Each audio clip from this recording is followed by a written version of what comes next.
Hello friends, welcome to yes academy. My name is Mukesh Panjwani. आज हम partnership का एक टॉपिक देखने जा रहे हैं जिसका नाम है मेमोरेंडम रिवैल्यूएशन अकाउंट। तो पहले ये समझते हैं कि अकाउंट क्यों बनाते हैं और फिर हम देखेंगे कि कैसे बनाते हैं। इससे पहले आप रिवैल्यूएशन अकाउंट ऑलरेडी सीख चुके हैं। आपको ध्यान होगा कि रिवैल्यूएशन अकाउंट बनाने का हमारा मोटिव क्या है। जब भी कोई नया पार्टनर आता है या कोई पार्टनर जा रहा है या आपस में प्रॉफिट शेयरिंग रेशियो चेंज कर रहे हैं, तो वहां पे हम देखते हैं कि हमारे जो एसेट्स और लायबिलिटीज हैं उनकी जो कीमत है जो बुक्स में लिखी हुई है उसमें कोई चेंज आया है क्या। आज भी कीमत उतनी ही है या कम या ज्यादा हो गई है। तो यदि वो कीमत कम या ज्यादा हो गई है तो उससे होने वाला नुकसान या फायदा केवल और केवल पुराने पार्टनर्स के बीच में बांटना चाहिए, वो भी पुराने रेशियो में। ठीक है। और ये सब करने के लिए हम एक अकाउंट बनाते थे जिसका नाम है रिवैल्यूएशन अकाउंट। उसमें से होने वाला फायदा नुकसान हम पार्टनर्स के बीच में डिस्ट्रीब्यूट कर देते थे। ठीक है। अब ध्यान दीजिएगा एक बात। मान लीजिए कि हमारे पास एक बिल्डिंग है। बिल्डिंग की कीमत बुक्स में लिखी हुई है 100। अब एक नया पार्टनर आया। नया पार्टनर जब आया तो हमने किया रिवैल्यूएशन। और जब हमने रिवैल्यूएशन किया तो हमने देखा कि अब बिल्डिंग की कीमत हो गई है 150। Getting my point. बिल्डिंग की कीमत कितनी हो गई है 150। तो इसको हमने रिवैल्यू किया और रिवैल्यू किया तो हमने क्या कर दिया, building account debit to revaluation, है कि नहीं। बिल्डिंग को डेबिट कर दिया मतलब बिल्डिंग की कीमत बढ़ गई। और जब बिल्डिंग की कीमत बढ़ गई तो जब नई बैलेंस शीट हम बनाएंगे तो नई बैलेंस शीट में आप कीमत कितनी लिखेंगे, नई कीमत लिखेंगे। क्योंकि जब पार्टनर आएगा तो आने के बाद आप बाद में नई बैलेंस शीट बनाएंगे और जैसे ही नई बैलेंस शीट बनाते हैं तो उसमें हम क्या लिखेंगे, नई वैल्यू लिखेंगे। नई वैल्यू मतलब रीवैल्यूड फिगर्स लिखेंगे, है कि नहीं।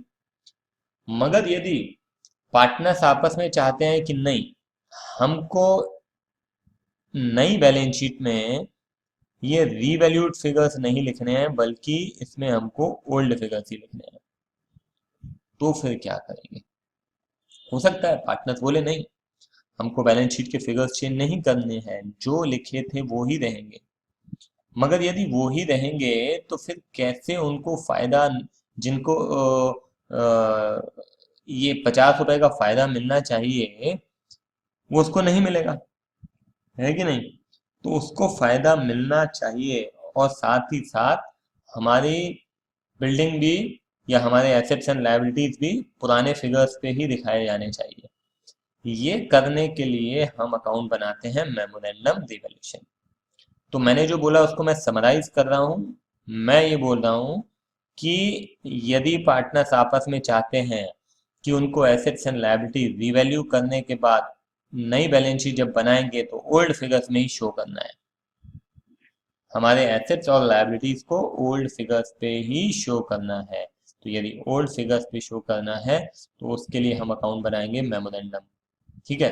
तो इससे क्या होगा, इससे जो बेनिफिट ओल्ड पार्टनर्स को मिलना चाहिए वो बेनिफिट भी मिल जाएगा और साथ ही साथ आपके फिगर्स भी चेंज नहीं होंगे, ओल्ड फिगर्स पे ही हमारी नई बैलेंस शीट बनेगी। आई बात समझ में। तो चलिए देखते हैं कैसे करना है। आप ये सामने जो फॉर्मेट देख रहे हैं, इस फॉर्मेट के दरअसल दो हिस्से होते हैं। इसके दो हिस्से होंगे, पार्ट 1 एंड पार्ट 2। अब ये पार्ट 1 और पार्ट 2 क्यों है, जब अपन क्वेश्चन करेंगे तो आपको बहुत अच्छे से समझ में आएगा। ठीक है। तो चलिए स्टार्ट करते हैं। सबसे पहले जितना आपको बनता है उसी हिसाब से अभी करना है आपको। ठीक है। From following was the balance sheet of A, B and C who were equal partners at 31st March 2017।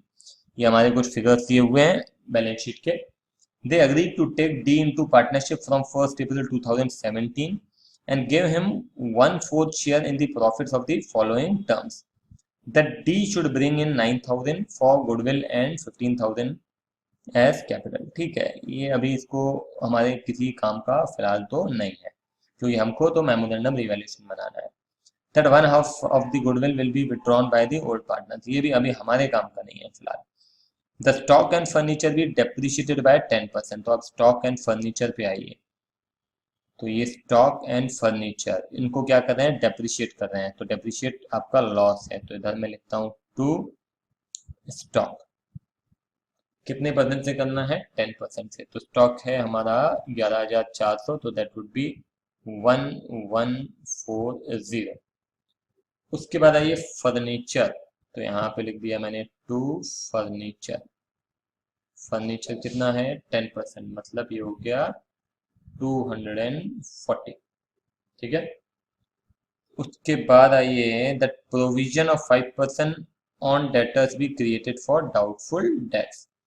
तो ये भी हमारा लॉस होगा, है ना। तो टू प्रोविजन, हम प्रोविजन बना रहे हैं, ये हमारा लॉस है। 10,800 का 5% हो जाता है 540। ठीक है, उसके बाद आ जाओ that liability of 1080 be created against bill discounted. ठीक है, तो टू लायबिलिटी, लायबिलिटी, तो ये हो जाएगा कितना 1080। ठीक है, उसके बाद value of building is under valued, under valued bye 8500, मतलब 8500 से उसकी कीमत बुक्स में कम लिखी हुई है, मतलब उनको हमें बढ़ाना पड़ेगा। ठीक है, बाय बिल्डिंग ये हो जाएगा 8500। ठीक है, बस अब क्या करना है, अब इसको अपन टोटल करते हैं। 8500 इस तरफ हो गया, ये हमारा 8500 क्या है, प्रॉफिट है। ठीक है,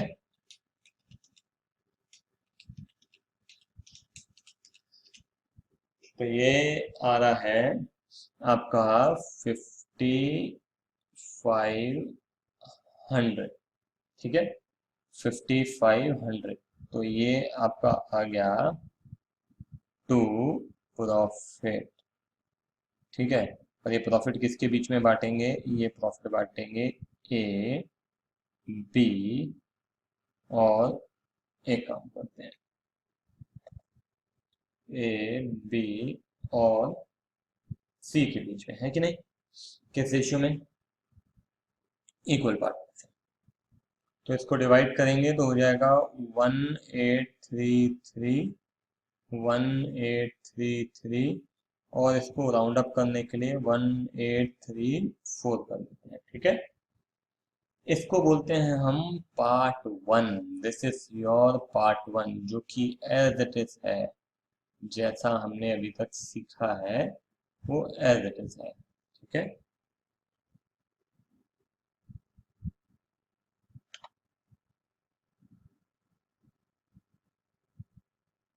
हम्म, अब हमारा ये रहेगा पार्ट 2। पार्ट 2 में कुछ नहीं करना है, बहुत आसान है, ध्यान दीजिए। हम यहाँ लिखेंगे बाय स्टॉक, जो चीजें इधर लिखी थी वो इधर लिखो, 1140। ठीक है, बाय फर्नीचर। ठीक है, बस कॉपी पेस्ट करना है। हाँ, इधर आ जाएगा बाय प्रोविजन, बाय प्रोविजन कितना 540। इधर लिखेंगे बाय लायबिलिटी। ठीक है, बाय लायबिलिटी कितना है 1080। ठीक है, इधर लिखेंगे क्या, टू बिल्डिंग। ठीक है, कितना 8500। क्लियर है। अब क्या हो जाएगा यहाँ पे हम लिखेंगे बाय लॉस। अब जो लॉस लिखेंगे तो ए बी सी डी सबका अकाउंट लिखेंगे, तो यहाँ सबका अकाउंट मतलब ए बी सी डी, तो इनका रेशियो ये कितने शेयर के लिए आ रहा है, 1/4 के लिए आ रहा है।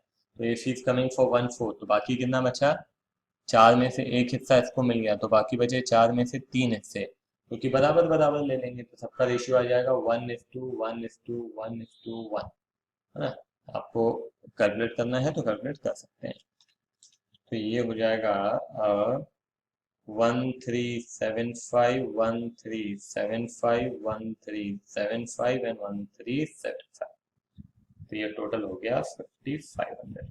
अब ये करने से हुआ क्या, ये करने से ये हुआ, आपने स्टॉक को बढ़ाया, कम किया, सॉरी कम किया, इधर बढ़ा दिया, फर्नीचर को कम किया, इधर बढ़ा दिया, प्रोविजन को बनाया, इधर खत्म कर दिया, लायबिलिटी खत्म कर दी, बिल्डिंग जो अप्रिशिएट हुआ उसको वापस कर दिया। ये सारा का सारा हमने क्या किया, डेबिट किया, क्रेडिट किया, तो वो उनका इफेक्ट तो खत्म हो गया। मगर अल्टीमेटली अब आप देखो क्या हो रहा है, आप ए बी सी, ए को आप क्या कर रहे हो, क्रेडिट कर रहे हो 1833 से और डेबिट कर रहे हो 1375 से, बी को आप क्रेडिट कर रहे हो 1833 से, डेबिट कर रहे हो 1375 से, सी को भी 1834 से आपने क्रेडिट किया और डेबिट कर दिया इससे। तो ये आप उनको दे रहे हो और ये ले रहे हो, तो अल्टीमेटली पुराने पार्टनर्स को फायदा ही है। आप देखो 1375 ले रहे हैं और 1833 ले, तो कितना हो जाएगा, 1833 माइनस 1375, ये हो जाएगा 458 का फायदा हुआ ए का। ठीक है, बी को भी 458 का फायदा हुआ, सी को 459 का फायदा हुआ, और इसको क्या हुआ, इसको 1375 का लॉस हुआ। आई बात समझ में, क्लियर है ये? 1834 माइनस 1375, ठीक है, तो ये हो जाएगा, हाँ 1375 का इसका क्या हो गया, लॉस हो गया। तो अल्टीमेटली आपके डी के अकाउंट से इतना निकल गया और इनको इतना इतना हमने दे दिया। क्यों किया, क्योंकि इन दोनों, इनका नुकसान हो रहा है।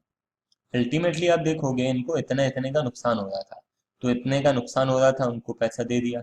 किस बात का नुकसान हो रहा था, अरे एसेट्स और लायबिलिटीज के रिवैल्यूएशन करने के कारण अगर हम फिगर्स को रिवैल्यू नहीं करते तो उनका नुकसान नहीं हो जाता, तो उसकी भरपाई करने के लिए, मतलब कुल मिला के देखा जाए तो ये इतना इतना प्रॉफिट इनको मिलना चाहिए था, इतना इतना प्रॉफिट मिलना चाहिए था। मगर चूंकि अब ये लोग अभी नहीं कर रहे हैं इसका एडजस्टमेंट, पुराने फिगर्स पे दिखा रहे हैं, बाद में जब ज्यादा बढ़े हुए फिगर्स पे दिखाएंगे तो जो होगा वो अलग बात है। मगर फिलहाल इनका जो नुकसान हो रहा है उसकी भरपाई कौन कर रहा है, उसकी भरपाई अभी डी करेगा। ठीक है, तो मेमोरेंडम कुल मिला के अब ये ध्यान रखिएगा कि मेमोरेंडम रिवैल्यूएशन क्यों बनाते हैं, ताकि हम रिवैल्यूड फिगर्स पे नहीं दिखाएं बल्कि ओल्ड फिगर्स पे ही हम बैलेंस शीट बनाएं। ठीक है, तो इतना ही था मेमोरेंडम रिवैल्यूएशन। आगे फिर अगले टॉपिक से हम स्टार्ट करेंगे। फिलहाल के लिए बाय बाय।